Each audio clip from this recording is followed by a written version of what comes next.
사랑의 아버지 하나님, 오늘도 우리를 예배의 자리에 있게 하시니 감사합니다. 이 예배의 시간을 통해 우리가 하나님과 함께 있게 하여 주시고 오직 하나님의 사랑과 은혜 안에 머물러 있게 하여 주옵소서. 주시는 말씀을 통해 우리가 하나님 보기를 소원합니다. 세상의 것들을 바라보지 않게 하시고 세상의 것들을 닮아가지 않게 하여 주시고 오직 말씀을 통해 우리 모두가 하나님을 닮아가게 하여 주옵소서. 사랑 많으신 예수님의 이름으로 기도합니다. 아멘. 찬송가 14장 함께 찬양하시겠습니다.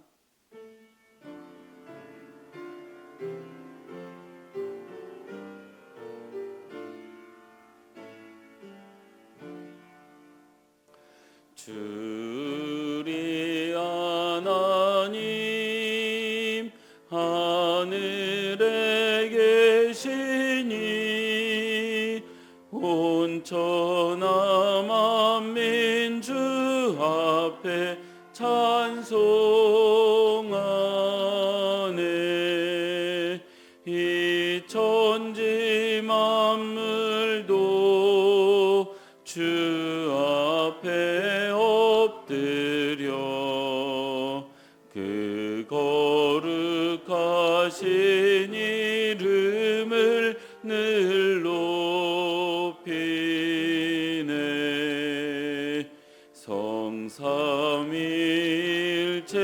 성삼위일체께 승리한 무리들 다 기쁜 소리 높여서 감사드려. 창조주 하나님 내 주님 되시니 주 앞에 나도 엎드려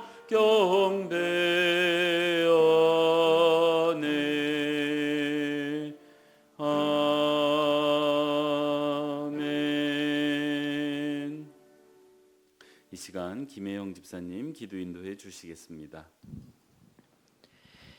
사랑과 은혜가 풍성하신 하나님, 이른 새벽에 우리를 깨워주시고 주님 전으로 인도하여 주시니 감사드립니다. 아멘. 이 시간 예배 드릴 때 비 오고 어려운 날씨 속에서도 항상 우리의 삶을 지키시고 보호해 주시는 주님의 놀라운 사랑을 마음 깊이 느낄 수 있도록 하여 주시옵소서. 아멘. 한 주간 동안 주님의 영광 나타내는 삶을 살기보다는 세상 것에 관심을 두고 살았음을 고백하오니 용서하여 주시고 언제나 주님께서 기뻐하시는 모습으로 세상 속에서도 주님의 영광 나타내는 우리 빛과 소금 성도들 다 될 수 있도록 하여 주시옵소서. 아멘. 7, 8월에 교회 교육부서와 각 기관의 여러 행사가 주님 안에서 은혜롭게 잘 마무리가 되었습니다. 여러 행사를 주관하고 마음과 손길을 보태며 수고했던 많은 빛과 소금 봉사자들이 각자의 자리에서도 온 마음으로 직분과 사명을 감당하고 하나님의 크신 사랑과 은혜를 기쁨으로 전하게 하여 주시옵소서. 아멘. 하나님, 이 시간 빛과 소금의 자녀들 기억하여 주시고 얼마 남지 않은 수능과 취업 끝까지 기도하며 나아갈 때 그간의 수고와 노력이 헛되지 않도록 언제나 믿음 안에서 바르고 선한 길로 인도하여 주시옵소서. 아멘. 주님, 이 시간 빛과 소금 교회 성도들의 성령 충만을 위하여 기도합니다. 아멘. 빛과 소금의 성도들이 기도를 게을리하지 않도록 하여 주시고 아멘. 한마음 한뜻으로 온 나라와 국민들을 위해 기도하며 이 지역뿐 아니라 온 나라의 어둠을 밝히는 빛과 소금 교회의 성도들이 다 될 수 있도록 하여 주시옵소서. 아멘. 그리고 이승철 목사님께 성령 충만의 은혜를 부어주셔서 말씀 전하실 때 주님의 크신 뜻과 섭리를 깨닫게 하여 주시고 아멘. 이를 통해 우리의 삶이 변화되는 시간이 되게 하여 주시옵소서. 아멘. 이 모든 말씀 언제나 우리와 함께 동행하시는 우리 주 예수 그리스도 이름으로 기도드립니다. 아멘. 아멘. 오늘 함께 살필 하나님의 말씀은 시편 135편 1절에서 21절의 말씀입니다. 한 절씩 교독하시고 마지막 절은 합독하겠습니다. 할렐루야. 여호와의 이름을 찬송하라. 여호와의 종들아 찬송하라.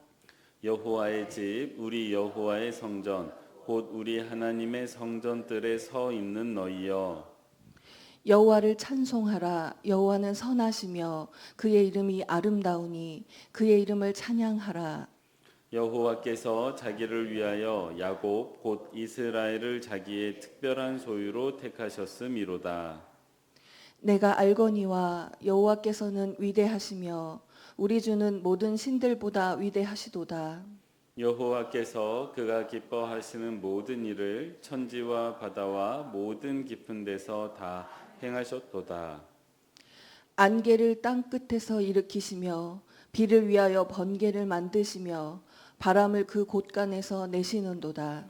그가 애굽의 처음 난 자를 사람부터 짐승까지 치셨도다.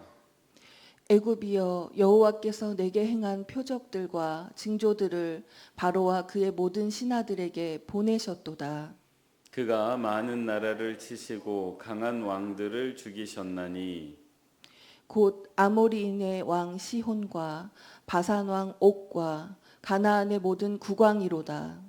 그들의 땅을 기업으로 주시되 자기 백성 이스라엘에게 기업으로 주셨도다. 여호와여 주의 이름이 영원하시니이다. 여호와여 주를 기념함이 대대에 이르리이다.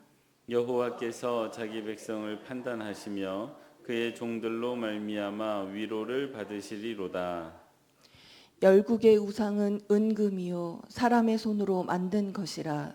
입이 있어도 말하지 못하며 눈이 있어도 보지 못하며 귀가 있어도 듣지 못하며 그들의 입에는 아무 호흡도 없나니 그것을 만든 자와 그것을 의지하는 자가 다 그것과 같으리로다.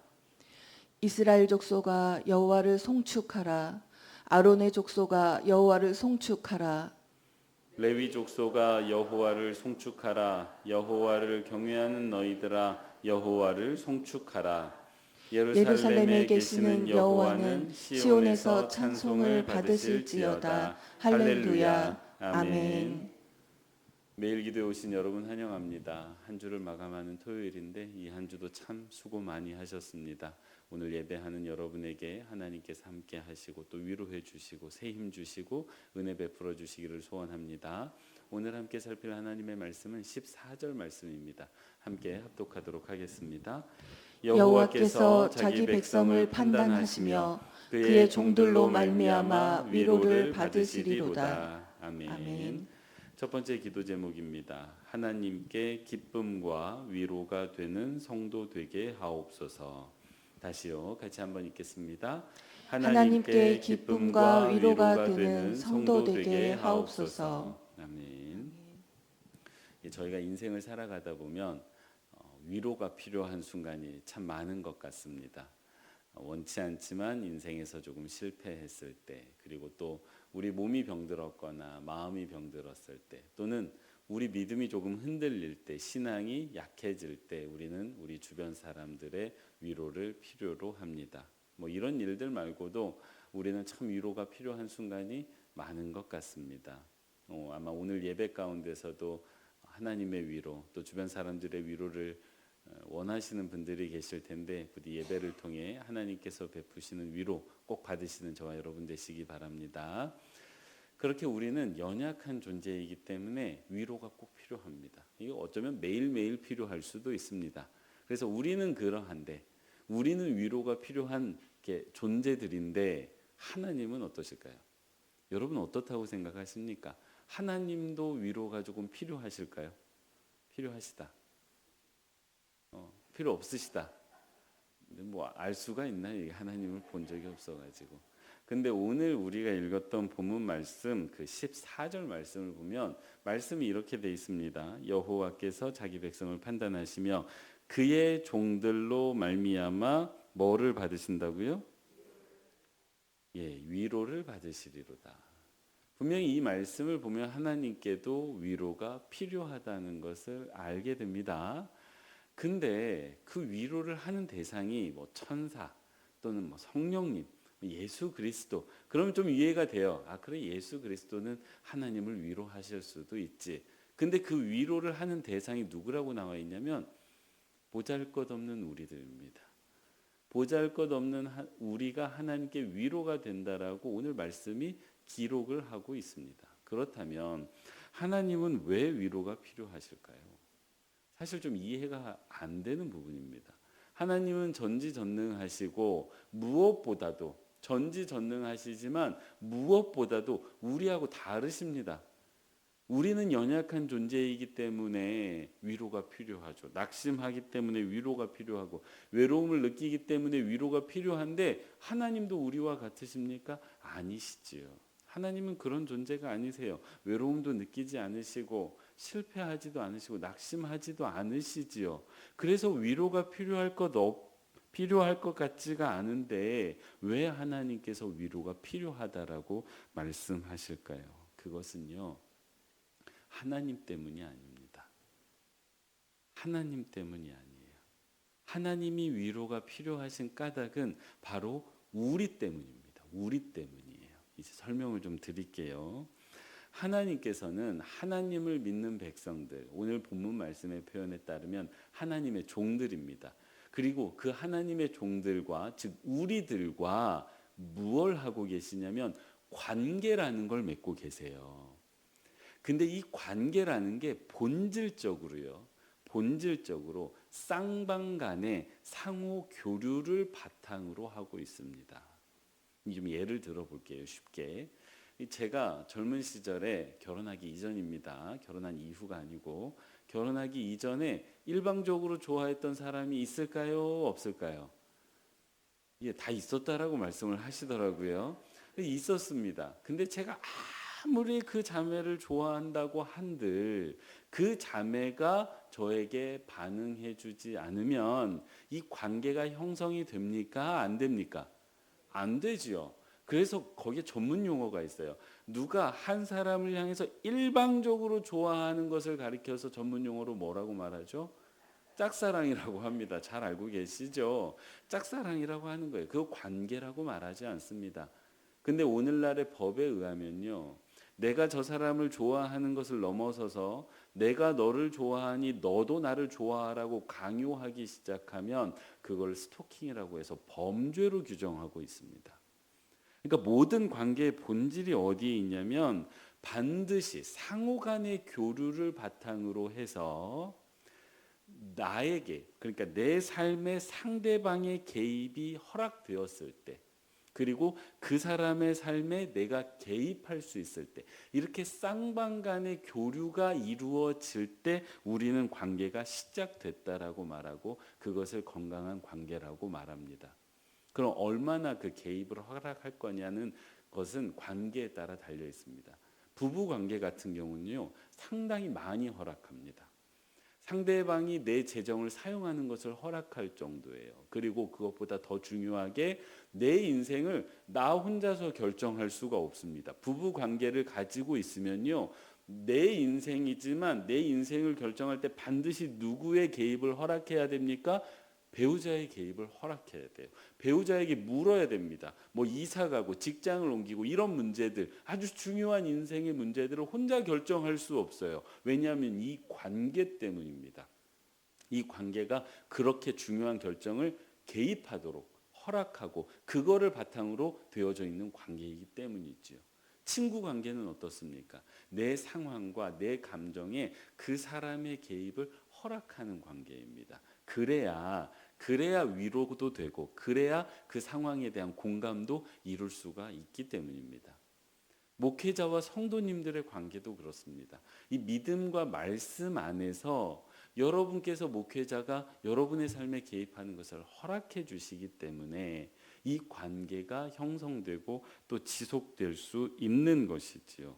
이처럼 쌍방 간에 서로에게 개입하는 것을 허락하는 것, 이게 관계의 본질입니다. 그런데 하나님께서 우리와 무엇을 맺고 계시다고요? 이 관계를 맺고 계시다고요. 그래서 우리는 하나님의 개입을 허락합니다. 근데 이게 허락하는 수준이 아니죠. 간절히 원합니다. 하나님께서 제발 내 인생에, 내 삶에, 내 형편에 개입해 주셨으면 좋겠어요. 이유가 무엇입니까? 하나님께서 그렇게 내 인생에 개입해 주시면 그 개입의 결과로 나타나는 게 우리의 구원이기 때문입니다. 그래서 우리는 간절히도 하나님의 개입을 바라고 있습니다. 근데 이 관계의 속성상, 이 관계의 속성과 그 본질 때문에 우리도 하나님께 개입할 수 있어야만 합니다. 그래서 하나님께서 필요 없으시지만 우리에게 허락해 주시는 것, 그게 무엇이냐? 우리가 하나님께 개입할 수 있도록 하나님께서 허락해 주신 것, 누구를 위해서요? 우리를 위해서요. 하나님을 위해서가 아니에요. 우리를 위해서 허락해 주신 그게 뭐냐? 오늘 본문 말씀에서 위로라고 표현하고 있는 것, 바로 그것입니다. 하나님께서 우리처럼 결핍을 가지고 계시기 때문에 우리의 위로가 필요한 게 아니에요. 우리가 개입할 수 있는 위로는 어떤 위로냐면 마치 부모가 자녀에게 얻는 위로와 같습니다. 요즘 제가 그렇습니다. 딸 다혜리가 자라면서 제가 다혜리에게 얻고 있는 위로가 굉장히 큽니다. 이 아이가 가끔 저를 향해서 막 웃으면서 달려올 때가 있어요. 이게 뭐 며칠 전에도 아이를 먼저 내려주고 어두운 밤에 주차장에 가기 전에, 지하 주차장에 가기 전에 아이를 내려놓고 차를 대고 올라왔더니 아이가 멀리서 저를 바라보면서 저게 아빠인가 아닌가 막 그러고 있더라고요. 어두워가지고. 그러더니 이제 저라는 걸 확인하고는 애가 막 저를 향해서 뛰어오는 거예요. 활짝 웃으면서 안아달라고 두 팔을 벌리고 막 뛰어오는데, 이게 제가 딱 영화에서 보던 그 장면이고 제가 인생을 살면서 상상해왔던 그 모습인 거예요. 그런 장면이 펼쳐질 때가 자주 있는데, 그렇게 아이를 막 달려오면 제가 어떻게 하겠습니까? 도망가겠습니까? 아니죠. 이렇게 꿇어 앉아가지고 두 팔 벌리고 기다립니다. 그럼 아이가 얼마나 세게 와서 안기는지 몰라요. 그럼 그 아이를 꼭 안고 일어납니다. 그럼 아이가 이렇게 안겨 있거든요. 그때 얻는 위로가 너무나도 큽니다. 다 아시잖아요. 다 웃고 계세요. 일부 예배 때도 다 웃고 계셨어요. 근데 이 위로는 제가 결핍이 있기 때문에 느끼는 위로가 아니지 않습니까? 아이가 건강하게 자라고 있다는 사실에서 확인되는 위로. 아이가 아빠를 너무 좋아한다는 것을 확인할 때 얻게 되는 위로. 그 기쁨으로부터 오는 위로 아니겠습니까? 사랑하는 성도 여러분, 하나님께서 우리에게 얻으시는 위로가 바로 이 위로입니다. 하나님 안에서 하나님의 자녀들이 하나님으로 인해서 단단해져 갈 때, 그리고 하나님께서 베풀어 주시는 은혜로 인해서 매일매일 하나님을 조금씩 더 사랑하게 될 때, 그래서 인생을 살아가면서 매 순간 하나님을 놓치지 않고 매 순간 하나님을 찾으며 하나님과 동행하려고 할 때, 하나님께서 우리로 인해서 기쁨을 얻으시고 우리로 인해서 위로를 얻으십니다.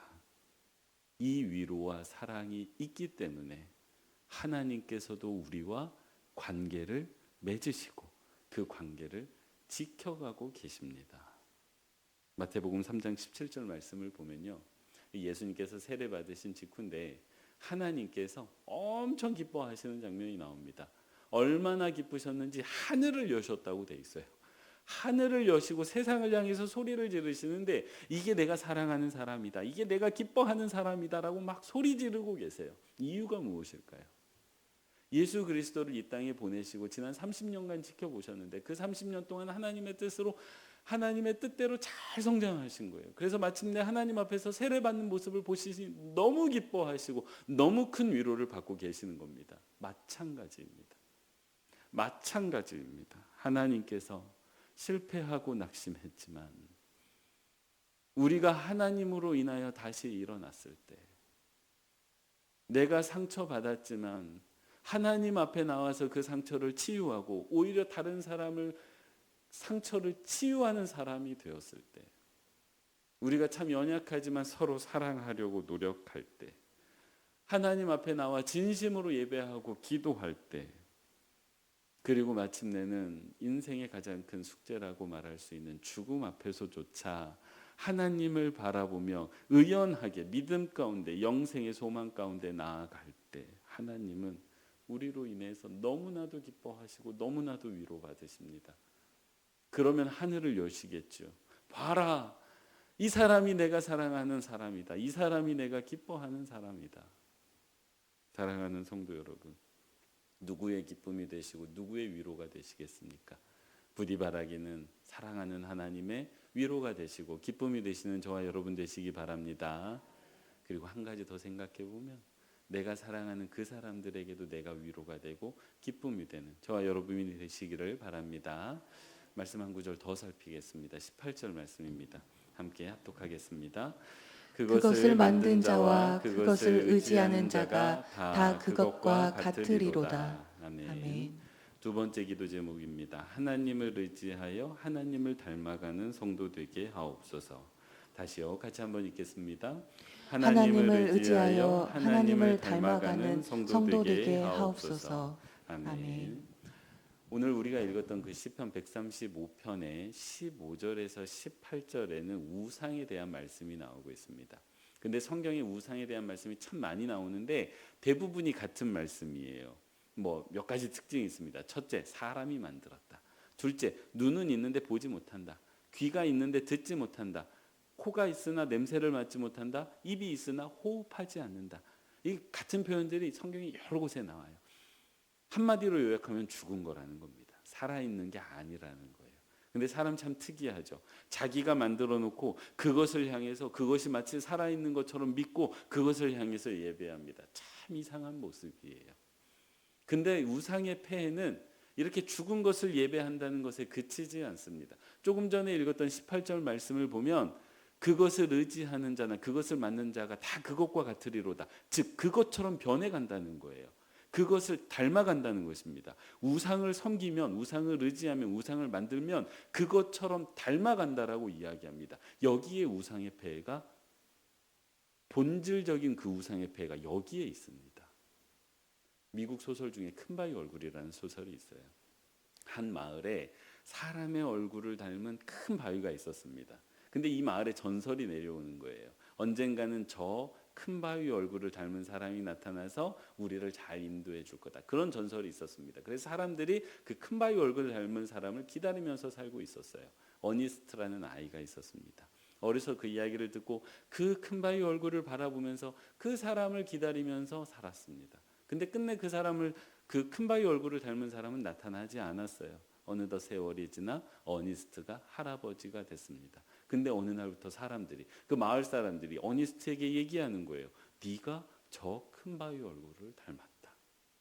평생을 두고 그 큰 바위 얼굴을 바라보고 의지하고 소망하고 기대하며 살았더니 그 사람이 큰 바위 얼굴처럼 닮아갔다는 소설입니다. 참 많은 것들을 시사하지요. 사랑하는 성도 여러분, 사람은요 자기가 의지하고 자기가 바라보는 것들을 닮아가기 마련입니다. 자녀가 부모를 닮은 까닭이 뭘까요? 유전자의 힘도 있습니다. 그 부모가 낳았기 때문에 그 부모를 닮은 게 맞아요. 근데 평생을 같이 살면서 그 부모를 바라보고 그 부모를 의지하다 보니 웃는 모습도 닮고 화내는 모습도 닮고 삶의 모습도 닮아가다 보니 자녀가 부모를 닮게 되는 것이지요. 마찬가지입니다. 우상을 의지하면 우상을 닮아갑니다. 사람이 돈을 의지하면, 돈을 바라보면 돈의 속성을 닮아가게 되어 있습니다. 그런 것처럼 우리가 하나님을 바라보고 하나님을 의지하면 우리의 얼굴이, 우리의 인생이 하나님을 닮아간다는 것을 꼭 기억하시기 바랍니다. 사랑하는 성도 여러분, 오늘 내 인생이, 내 얼굴이 누구를 닮았으면 좋겠습니까? 부디 하나님을 닮아가시는 저와 여러분 되시기 바랍니다. 그래서 매일매일 아주 조금씩 하나님을 닮아가다 보면 죽음을 목전에 둔 순간 우리의 모습에서 누가 보이겠습니까? 하나님이 보이겠죠. 그렇게 되시면 좋겠어요. 그래서 죽음은 인생의 가장 허무한 순간이 아니라 그렇게 하나님을 닮아온 사람에게 죽음은요 인생의 완성입니다. 가장 아름다운 순간이 될 수도 있어요.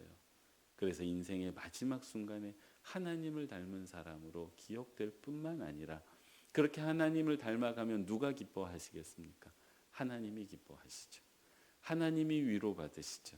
그렇게 오늘 하루도 하나님을 닮아가심으로 하나님의 기쁨과 위로가 되시는 모든 빛과 소금교회 성도님들 되시기 바랍니다. 기도하겠습니다. 사랑의 하나님, 오늘 우리가 하나님께 큰 기쁨이 되고 위로가 될 수 있음을 알았습니다.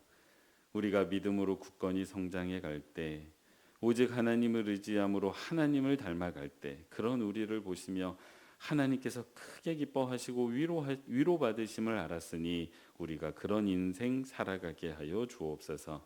그래서 하나님의 나라를 들어갈 때 우리 모두가 주님을 닮은 하나님의 자녀가 될 수 있도록 인도하여 주옵소서. 하나님, 다음 주부터 가을 사역들이 시작됩니다. 노아 공동체 가정 예배 세미나 육교구 가족 행사 모두 하나님의 은혜 아래 진행되게 하셔서 어린 아이에서부터 노년에 이르기까지 우리 모두가 하나님의 은혜로 행복한 공동체가 되게 하여 주옵소서. 하나님, 이 시간 많은 기도의 제목을 가지고 나온 하나님의 백성들이 있습니다. 하나님 들어주시고 또 인도하시고 가장 선한 길로 가게 하여 주옵소서. 사랑 많으신 예수님의 이름으로 기도합니다. 아멘.